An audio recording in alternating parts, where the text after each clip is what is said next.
We try and pick scripts that are based on a reality that audiences would go, yeah, I believe this, and then take it from there, you know.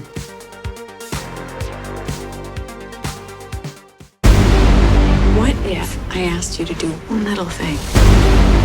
Someone on this train does not belong. All you have to do is find them. Why would I do it? There's $100,000. You have until next stop to decide. What kind of person are you? I am not going to do this. They're watching you. Who are you? What do you know?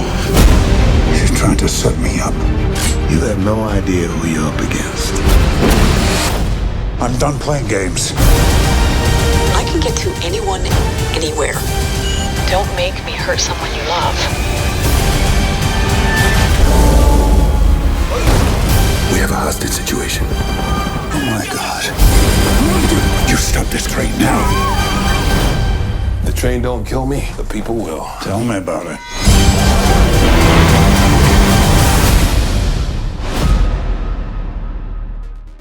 That was new for us, because every other character that we had done in previous movies was somewhat damaged before the movie started, and in this case we just had the normal guy, it's a Hitchcockian tale, a regular character under extraordinary circumstances. Now, I took a red eye in, so I was a little tired. I was not always my pleasing personal, Oprah personality, right?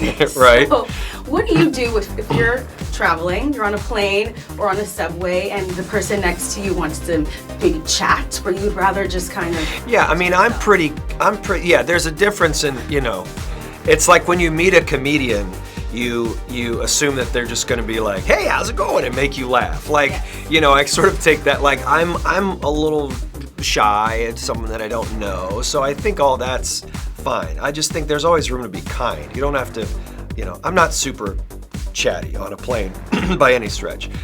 Usually if they've asked you 4 questions and you haven't asked one in return, hopefully they get the point. Sometimes you have to say it, especially if it's like a 5 or 6 hour flight.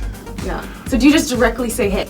If they start talking about movies and stuff, I'd be very, very sweet and say, look, I'm so sorry, I'm tired, and it's the last thing I want to talk about. Have a good flight, something like that. Perfect. But people are usually very, very courteous. I've had no bullshit. I'm very dry, so like the moment that I answer something, I think they know. Like I put my headphones or whatever, but people don't want to talk to me. They just see me as like, I got the weird guy. She's trying to set me up. We have a hostage situation. Take him out. You stop this train now. God forbid that I would feel complacent at any time. I've never have with Jaume.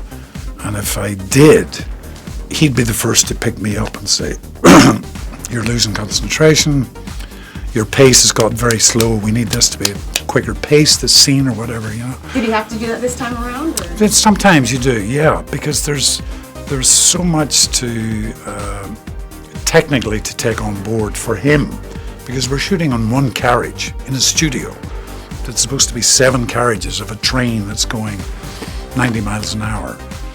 So he has a lot of logistics to think of, but he always comes back to what the scene is about. Did you learn anything about him this go around that you didn't already know? The more movies that you do, the talent quotient of somebody goes down, and the personality quotient of how much you like working with them goes up. Meaning, when you're starting out, you kind of, hey, if they're good, who cares if they're a jerk to you? And the older you get, you're like, you know what? I mean, if they can both be at a high level, that's the goal, and that's Liam. And I think that's what real, to me, movie stars are.